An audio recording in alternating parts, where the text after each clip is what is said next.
turn around the camera and then show you what the bog gardens look like. It has been torrential rains during the afternoon, late afternoon, and absolutely 1 million degrees during the rest of the day. So haven't had a chance to get out here in a while, and so I thought I would do that. So let's get the camera turned around. All right. First up, look at the cool Stolidium bog here. Stolidium debil is starting to flower like crazy, looking absolutely adorable. As you can see, it is filling in quite lovely, and in no time at all, see the little tiny ones? In no time at all. Hey, what's up? Good to see you. Welcome.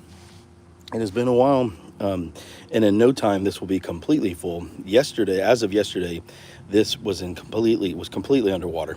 All of these bogs were underwater. So I've moved some of the Stolidium around because I'm going to tell you, Stolidium might be a sleeper. I think it might be the next ground cover instead of sphagnum moss. This stuff is amazing, and it is not at all causing any problems with my plants.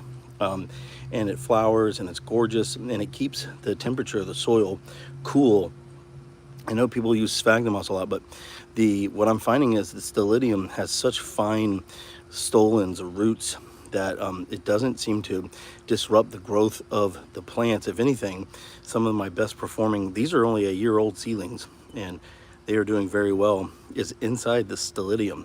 So I think it's keeping the moisture content high. And so that's what I'm hoping for here, is that it'll continue to grow across and cover this bog. And then I've put it in all of my other bogs here. I've planted them, and I'm hoping that it will be the new ground cover for a lot of these Drosera. It really is just an amazing plant. It grows like absolutely crazy. I don't even want to say it grows like a weed, because I think it grows faster than that. I mean, look at this. While I've got your attention, many of you may or may not know, and I'm going to say this a couple times, that I did partner with California Carnivores, which is America's largest carnivorous plant nursery, or dealer, and they have been around for a long time. They are prestigious, and so I am very, very thankful to be working with them. And the biggest thing is I'm very thankful to be able to save you guys some money. And so if you use CHM10 at checkout on your next purchase, you will get 10% off your order. Pretty amazing. So that's a huge win for me. It's a huge win for you all. It's just super exciting to be able to do that. I've been trying for a while, and super honored to have that chance to partner with them. Man, look at the Sarracenia. Has been growing like crazy. It has absolutely, when I tell you, during the day, like when I got in my car today, it was 104 degrees.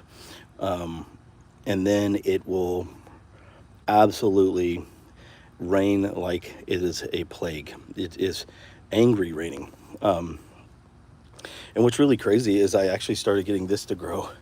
I can't remember the name of it now, but it grows. I moved it around, and it kind of popped up on its own, which is crazy. So one of my pond plants had some hitchhikers, but I'm glad to see that growing in, because this right here, I can't remember the name of it, but it's a cover that will cover the top of the bog and will help cool the water. So that's very exciting to see.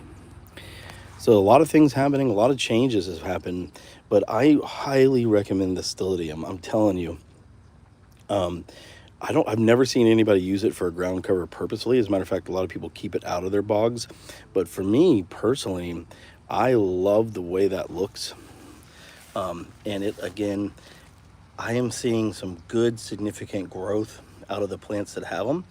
And my only thought, obviously they're not helping the plant as far as nutrients, but what I think is helping is it's keeping the humidity level up, but it's also keeping the soil temperature steady. A lot of the plants that don't have them, the soil has gotten too hot. So if you remember these are all the Sarracenia that I slip potted. See, they are now exploding with growth. Look at all that new growth coming in. Pretty exciting to see. I'm excited to see what that's going to end up doing. Here's that plant that had scale. It is perfectly fine now. A couple of sprays with 3-in-1 Bio Advanced. I know there's a lot of people out there saying don't use it for this and that. Let me tell you, I've never had anything but awesome results with Bio Advanced. So for me, it's a win. I'll always use it. I understand everybody's kind of go on their own journey and kind of figure things out on their own, but for me, it's something that I've used for a long time, and it's always worked. As you can see, I've got some Stellidium going on in here. Got that going on. I'm just loving, and right here in the center, you can't see it.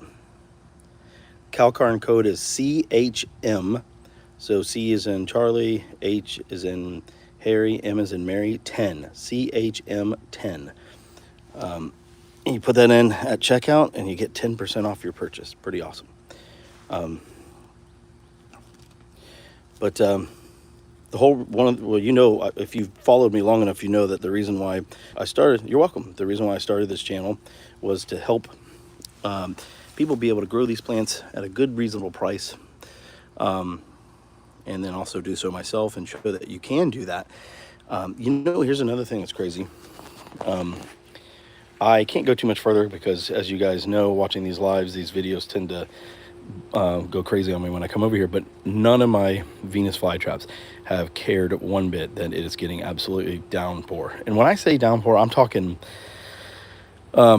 just yesterday, most of these Venus flytraps were underwater. Well, the pots were underwater. And they have done just fine. They love it because of that heat during the day. That's what I keep saying. When you grow Venus flytraps outdoors, or grow them with that mixture of, what do we talk about? Sun, airflow, the proper water, the proper soil. The water level really doesn't matter, especially if they're growing outside. Now, if they're growing indoors, it's a different story. But outside, they do just fine. So they don't mind the blistering heat of Florida sun, as long as they have the rest of it, right? The airflow, they don't mind getting completely saturated with water as long as they have that airflow. And so that's what we got going on here. Here we have, you know what's interesting? So I took some live sphagnum moss out of here and then I put it in my Venus flytraps for ground cover. And oddly enough, all of them now are sprouting filiformis Florida reds, which I thought is hilarious. You never know with these things what you're gonna get. That sounds like force gum, but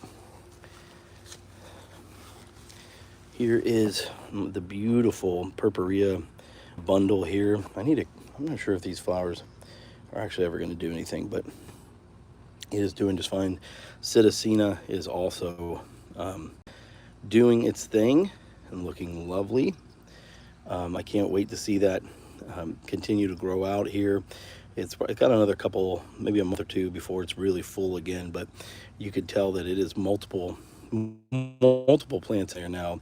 That thing really had, if you look back over the course of the since last season, since I first got it, it has quadrupled in size probably. I mean, I think there's 4 new growth points, if not 5, and it's going just fine.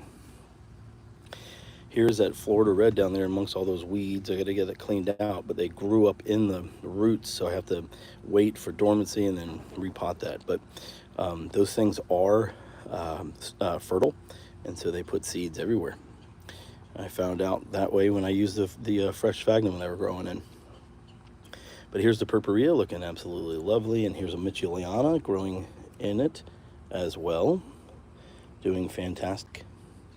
Again, this purpurea here in the middle was from Carnivorous. It was 8-inch pot. It was like $35, $20 shipping, so a little expensive on the shipping, but I get it.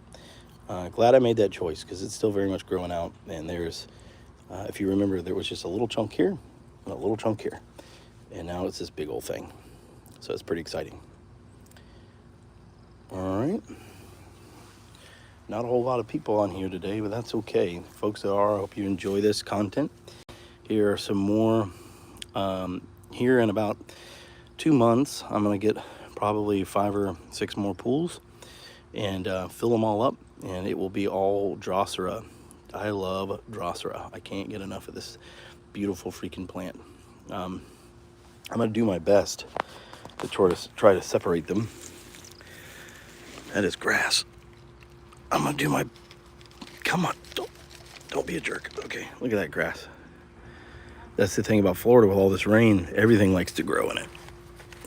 I'm gonna do my best to separate them and have them growing in individual individual pots. Golly, man. And whatever this is grows like absolute ridiculous. And it gets the biggest root ball. Look at that. That little tiny thing is that just takes all your soil. So if you ever get that, take it out immediately when it's small, because it will spread on the surface and eat your soil alive. Look at that little Drosera in there about to get tossed out. Can't have that. Take that little bad boy. Oh, where'd he go? Put it back. Pretty crazy stuff, right? I hate that. Anyways, plane going overhead. Some beautiful, again, this is one of my favorite bogs because of that Stelidium debil. Huge fan of it. It grows amazingly. So here's this little thing again. Gosh, this thing is annoying. I don't know what this weed is, but it grows like crazy. Yep. All right, y'all. Well, shorter video today, but I hope you've gotten some enjoyment out of it. Look at this Stelidium debil. Look at it all flowering. I hope we've gotten some enjoyment out of it. And again, if you want to buy some plants of California Carnivores, which who doesn't, make sure you use the code CHM10 at checkout, and you will get yourself 10% off your purchase. And they have, by the way, I have one coming in the mail just now, the stream orchids. I am so excited about getting that. It's one of the first non-carnivorous plant I bought in a long time, but I have wanted a stream orchid for a very long time, and they just got them back in stock, and so I picked one of those up, and so it is in the mail on the way. I'm very excited to get that into the collection and have it just spruce up the bog garden. It also provides great ground cover and beautiful orchids. So I'll have to show you that when it gets growing out. I hope you guys have a wonderful day and a wonderful week. I'll see you soon.